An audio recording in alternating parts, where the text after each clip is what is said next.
It is week 5 of the 2025 NFL season. This is Captain, my captain, Club Fantasy's DFS Showdown breakdown of the NFL primetime games.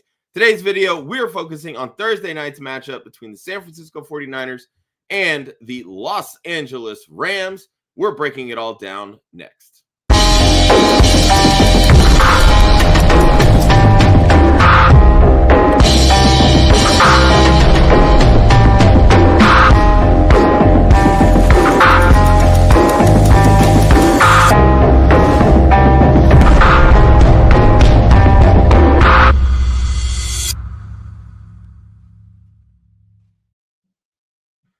Welcome, everybody, to Captain, my captain, Club Fantasy's DFS Showdown slate breakdown videos.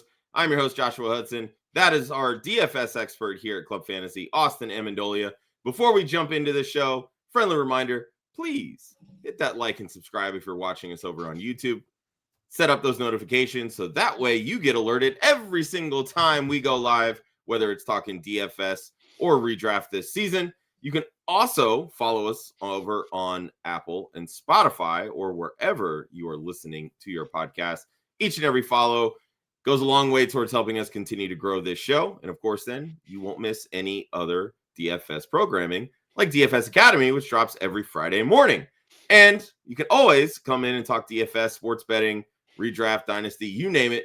Come talk ball with us over in our Discord. You can find the link in the description of this video. But enough about that. We're here to talk Thursday Night Football, the San Francisco 49ers versus the Los Angeles Rams.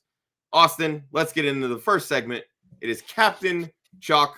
These are the chalky captains that everyone is likely to pick because they are just that damn good. And I'll tell you what, it's hard to get any better than Puka Nacua right now because he's on pace to shatter Calvin Johnson's record for receptions and yards and all that good stuff. So tell us why it's okay to pay up for Puka Nacua this week, Austin. Yeah, if we had seen this coming, I think Puka Nacua would have easily been the 101 in fantasy football. And honestly, probably we should have seen this coming because Sean McVay has been known to have this type of offensive game plan before. But yes, Puka Nacua, he is, I mean, like, should we call it a lock that he gets 100 receiving yards? Because that's what he's been doing so far very consistently, hitting double-digit targets over and over again and hitting that 100-yard receiving mark. The only reason I might not play him this week is because the Rams might just destroy the 49ers because the 49ers are super banged up.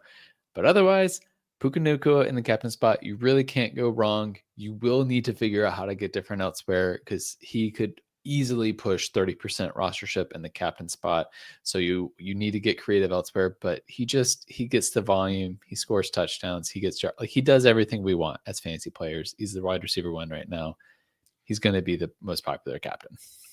And this is how you know how special Puka Nacua is. He is in the same slate as Christian McCaffrey, and Puka is the chalk. Let's stop and think about that for a second. But if you're really looking for a reason not to play Puka Nacua, in his career against San Francisco, he doesn't even average 11 yards per reception and has scored only 1 touchdown in 3 games. So, I mean, take that for what you will, but let's be honest, 2025 Puka Nacua, I think, is in for a very historic season this year. Our next segment is the Mutineers. These are going to be the contrarian captain choices that offer some variety and upside in larger tournaments. So to get a little different from Puka, let's talk about the normally chalky pick in Christian McCaffrey. Yes, Christian McCaffrey, I do think could be a little bit of a chalky pick or a good contrarian pick this week, in part because I do think the Ram side is going to be the side that gets played more often than not in this contest because at the time of the recording of the show, they are 7.5-point favorites for this matchup. Even with that, I think McCaffrey is an interesting play at the captain spot because even in a negative game script, he is likely to get plenty of targets. He's been being incredibly heavily utilized in the past game. It feels even more so than what he typically has been in the past. And he's been getting there consistently from a fantasy perspective without scoring like a ton of touchdowns. He hasn't had any of those like 2-3 touchdown games yet. That's definitely in the cards any week with Christian McCaffrey. And even if San Francisco is down in this game, I think there's a scenario where Christian McCaffrey scores 20 to 30 fantasy points, ends up being the optimal captain, and they lose the game. Like I feel like he is the type of player that can be optimal without his team winning. So for me, I'm looking to go that direction here and there because it's going to be an easy way to get off of the Puka Nacua chalk, but still has some pretty good upside. Yeah, in 4 games this season, a running back in Christian McCaffrey is averaging over 10 targets per game and almost 8 receptions. He has more receiving yards this year than rushing yards. And San Francisco's trotting out a high school depth chart at wide receiver this week. So there's plenty of opportunity for all kinds of fantasy points, especially if you're playing on DraftKings, where it's a full point per reception as opposed to FanDuel, which is half point. Speaking of half point, somebody who tends to do pretty well in that format is your other contrarian choice, and that would be one Kieran Williams. Yes, and this is largely because of game script, right? I just mentioned that the Rams are favored by 7.5 points. So there is definitely a pathway where this game gets out of control and the Rams are just dominating throughout the course of this game. And if they do that, there's a chance that Kieran Williams scores multiple touchdowns and they just run the clock out throughout the course of the game. And I will flag, I don't think this means don't play Puka Nacua. I think that there is a pathway where Puka Nacua, he gets those 10 catches, 100 yards, but doesn't score a touchdown. And he ends up getting 23 plus DraftKings points with that 100-yard receiving bonus. But Kyren Williams is the one that scores the touchdowns in this game and therefore ends up being optimal.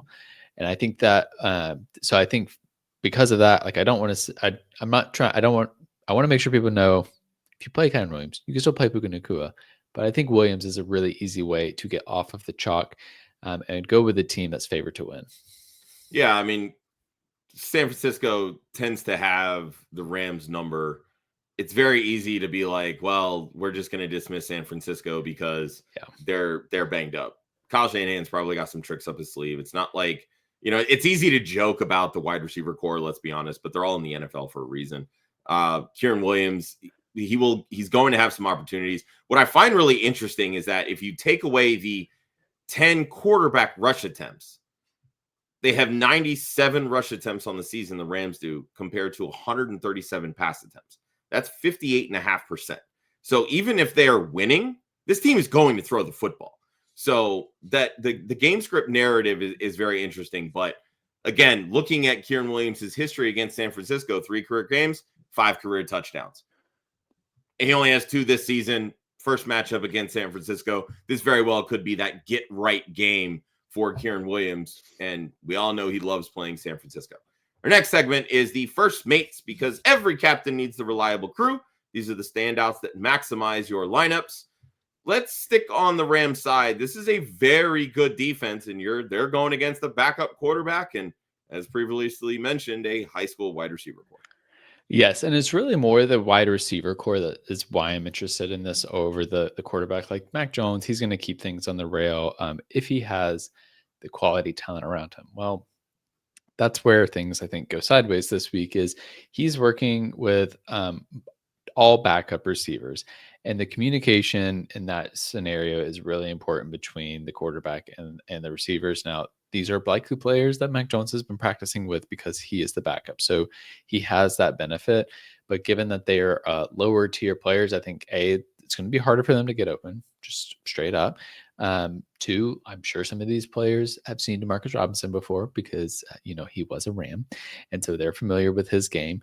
And 3, I do think that there is room for potential interceptions off of just a pure miscommunication between the quarterback and the receivers. And that's what we need when it comes to the defenses and these matchups. We need turnovers and we need sacks. This team has also been getting a lot of sacks. And that's the other thing that really attracts me about the Rams is the fact that they've been able to get after the quarterback a decent amount. So if they're able to do that, force a couple mistakes, I think they have a safe kind of floor for this week. I don't envision San Francisco putting up 30 points in this game. Maybe they do, and they prove me wrong, but I doubt it. And so I feel like it's kind of a safe bet to go with the Rams defense in this matchup, and they have some potential upside there. Yeah, that front 7 is nasty, and the San Francisco offensive line has really not looked good. Couple that with, yes, Brock Purdy has already been ruled out and Mac Jones is playing, but in Mac Jones's last start, he got banged up and he's also been hurt. So he hasn't been practicing as much. Adrian Martinez has been taking a lot of snaps in practice over the last couple of weeks. So there's another hiccup in this preparation for the San Francisco matchup against the Rams. But speaking of San Francisco, one player that Mac Jones has a pretty good familiarity with going back to their New England days is one Kendrick Bourne. Yes, and Kendrick Bourne, the week where he had his most targets on the season so far was in that week 2 matchup when Mac Jones was the starter. So we have seen Mac Jones target Kendrick Bourne already. I do think you can get a little bit more extreme with this pick if you want in those large field tournaments and go with Demarcus Robinson. He did get a couple targets on his way back, but if there's a receiver I'm looking at on the San Francisco side, it's really Kendrick Bourne or bust. And I feel like this could just be like a volume play because he's going to be the main pass catcher out there. I'm not forcing it. Like, I want to be clear, like there's a pathway to just play this with 5 Rams and 1 49er. That's totally fine with me. So I'm not trying. I'm sorry. So that's what I'm doing. Yeah. So like, because a lot of people, more people are going to do that than typical. So like there's reasons to still put some 49ers in your lineup, but you also don't have to. And so I like Kendrick Bourne, but I'm going to be choosy on when I pick him or not. I might have a 4-2 build where I have Christian McCaffrey and Kendrick Bourne, and then go with the rest of my lineup as Rams players. But when I look at the 49ers, the options that I'm really excited about are very slim, but Kendrick Bourne is one of them. And that $800 for Sky Moore just isn't calling your name, is it? Nope. Speaking of cheap players, this next segment is the deck scrubbers. They are the cheap punt plays that can make or break a lineup based on one play and limited opportunity. Austin, you've got a couple of tight ends here. Let's talk about the San Francisco one. Jake Tongas has actually put up a couple of semi-decent games this season. Yeah, and George Kittle. He's been the one scoring touchdowns, which is always a good thing. And I think that's kind of the key here. He's been getting enough targets to be relevant and is cheap. So in this matchup, I've noticed this thing happening with DraftKings in particular over the past few weeks. They've really been pricing up the good elite players in these matchups.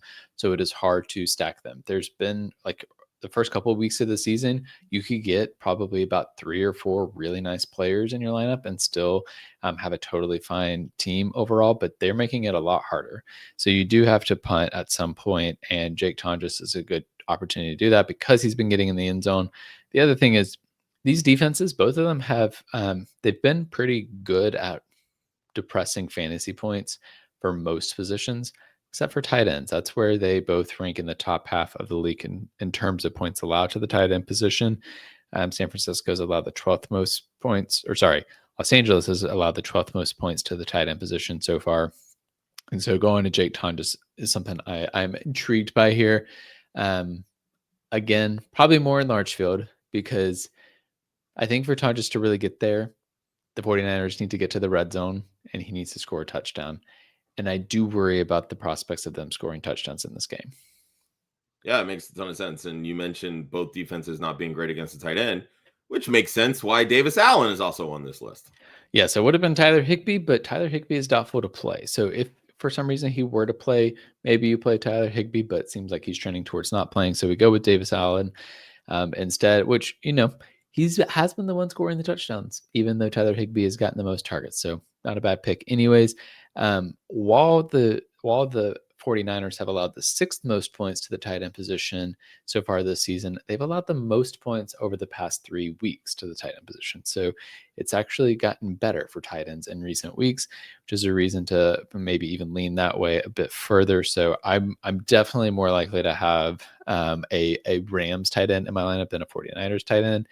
There's a way to play this where you put Kyren Williams in your captain spot. You have Puka Nacua, Davis Allen, the Rams defense, the Rams kicker, and one player from the 49ers, and you call it a day and say, you know what, Matt Stafford doesn't really get me there. Maybe he gets 15 points and they just keep it on the ground.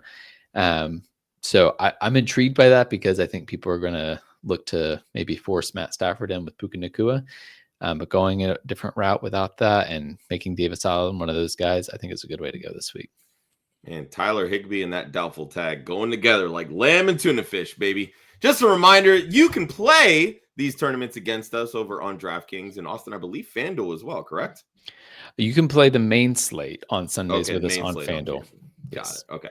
Well, come play the Showdown slate against us over on DraftKings. If you hit the link in the description of this podcast, hop on over, join the club, and try to take our money, especially mine, because, I actually won this thing last week. Just throwing that out there.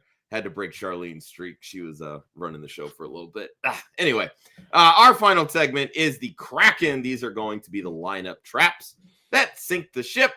Couple of 49ers on this list. Not really much of a surprise, but you talked about the Rams defense, and they're really good. Why not B-Rob this week? Well, he just does not get the volume that we would need from a backup running back. They have not done this as like a running back by committee. He gets a few touches a game, and that's it. He doesn't get those touches in the red zone either, and it's not surprising. Christian McCaffrey is one of the best touchdown scorers in the league.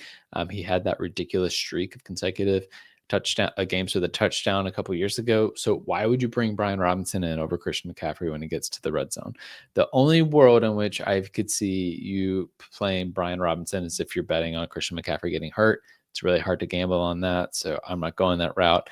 I think B-Rob is just not getting enough volume to be worth it in this matchup. Here's what I will say to that.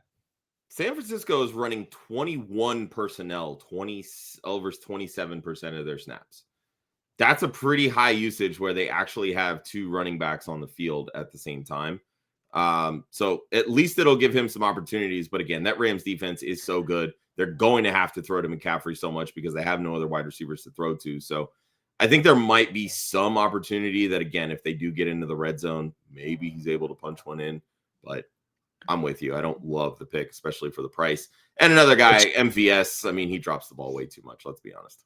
Yeah, that's true. Also, keep in mind that Kyle Juszczyk counts as a running back. So 21 personnel can include him in it. So it won't always be B-Rob whenever they're in 21. But to your point about MVS, yes, he drops the ball too much and just gets no volume. He's going to be that down the field threat. Maybe he catches one ball for 40 yards. But even if he does that, that's not enough to get you there. There are going to be other options. You don't have to go that far in trying to save salary in this matchup. There are other ways for you to have a totally fine, balanced lineup without punting with MVS. All right, and that'll do it for this week's Captain, My Captain, breaking down the Week 5 matchup between the San Francisco 49ers and the Los Angeles Rams. Do us a favor, if you're watching over on YouTube, like the video, subscribe to the channel, get notified every single time we go live. If you're listening over on Apple, Spotify, be sure to follow along and always stay up to speed on everything that we do DFS related.